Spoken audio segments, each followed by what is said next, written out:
எல்லாருக்கும் வணக்கங்க. எனக்கு நேத்து ஒரு வீடியோ பார்த்த உடனே மனசுக்கு ரொம்பவே கஷ்டமாயிடுச்சு. அத பத்தி தான் உங்ககிட்ட பேசலான்னு வந்திருக்கிறேன். நான் இப்போ எந்த மதத்தையும் சரி, யார பத்தியும் சரி பேச விரும்பல. ஏன்னா, அங்க என்ன நடந்துச்சுன்னு உங்களுக்கு தெரியும். நான் உங்ககிட்ட ஒரு கொஸ்டின் கேட்கிறேன். ராமாயணம், மகாபாரதம், ரிக்வேதம், சாமவேதம், அதர்வண வேதம், யஜுர்வேதம் இந்த வேதத்துல கிறிஸ்தவர்களை துன்பப்படுத்தணும், கிறிஸ்தவர்களை காயப்படுத்தணும் அப்படின்ட்டு எங்கேயாச்சும் எழுதியிருக்குதுங்களாங்க. சரி, அதே போல இப்ப நான் இந்த சொன்ன புஸ்தகத்துல எங்கேயாச்சும் கிறிஸ்தவத்தை பத்தி இழிவா பேசணும், கிறிஸ்தவங்களை போயிட்டு இந்த மாதிரி அடிக்கணும், அந்த மாதிரிலாம் எங்கேயாச்சும் போட்டிருக்குங்களாங்க. ஆனா நம்ம நாட்டுல இப்ப நடக்கிற பிரச்சனை இதுதான் ரொம்பவே நடக்குதுங்க. ஆனா எதுக்குன்னு தான் தெரியல. ஆனா நிறைய இடத்துல கிறிஸ்தவர்கள், இஸ்லாமியர்கள், இந்து நண்பர்கள் எல்லாருமே ஒன்னா தான் இருக்கிறாங்க. ஆனா ஒரு சில இடத்துல எதுக்கு இப்படி இந்த மாதிரி நடக்குதுன்ட்டு எனக்கு ரொம்பவே கஷ்டமா இருக்குங்க.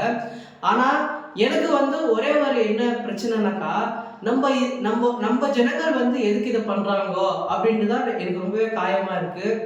அந்த நபர் அந்த இடத்துல போயிட்டு அவர் என்ன மாதிரி கொஸ்டின் எல்லாம் கேட்டுக்கிறாருனாக்கா, அவர் ஒரு ரிலீஜனை ரொம்பவே இழிவா பேசுற மாதிரி ஒரு கொஸ்டின் கேட்டுக்கிறாருங்க. ஆனா இப்ப நான் சொன்ன இந்த புஸ்தகத்துல எங்கேயும் இந்த மாதிரி கேளு, இந்த மாதிரி அவங்க போய் காயப்படுத்து அப்படின்ட்டு எங்கேயுமே போடவே இல்லை. நான் உங்ககிட்ட கேட்கிறேன், நீங்க எதை பத்தி என்ன நினைக்கிறேன்ட்டு நீங்களே சொல்லுங்க. அதே போல பைபிள் என்ன பிரதர் இருக்கு மத்த ரிலிஜனை பத்தி நீங்க கேட்டீங்கன்னாக்கா, அப்போஸ்தலர்ன்ட்டு ஒரு புக் இருக்குங்க பைபிள்ல. அந்த புக்ல நூற்றுக்கு அதிபதி ரோமன் சோல்ஜர்னு ஒருத்தர் இருக்கிறாரு. அந்த ரோமன் சோல்ஜருக்கு ஒரு கனவு வருதுங்க. அந்த கனவு போய் பேதுருன்னு ஒரு நபர் இருப்பாருங்க பைபிள்ல. அந்த நபர்கிட்ட போய் சொல்லு அப்படின்ட்டு தூதர் சொல்றாரு.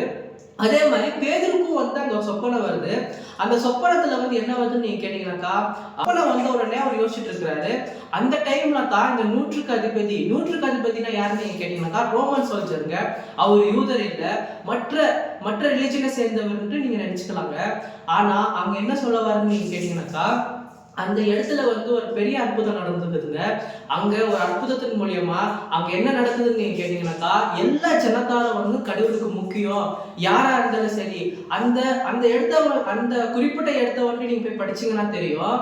நீ செய்த தர்மமும், நீ செய்த ஜெபமும், நீ உண்மையா இருந்தது கடவுள் பார்த்திருக்கிறாரு.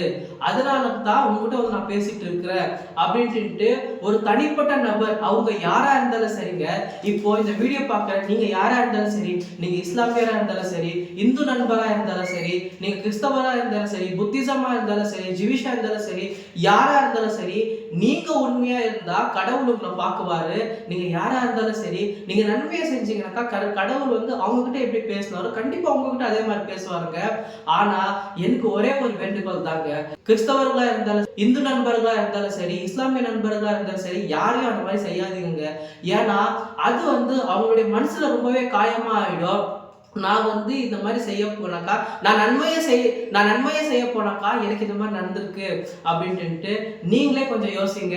இந்த நாட்டுல நடக்கிற அரசியல்வாதி தாங்க இந்த மாதிரி இருக்கிறாங்க. நம்மள மாதிரி சாதாரண மக்கள் எதுக்குங்க இந்த மாதிரி இருக்கணும்? நீங்க இதை பத்தி கொஞ்சம் யோசிங்க. God bless you.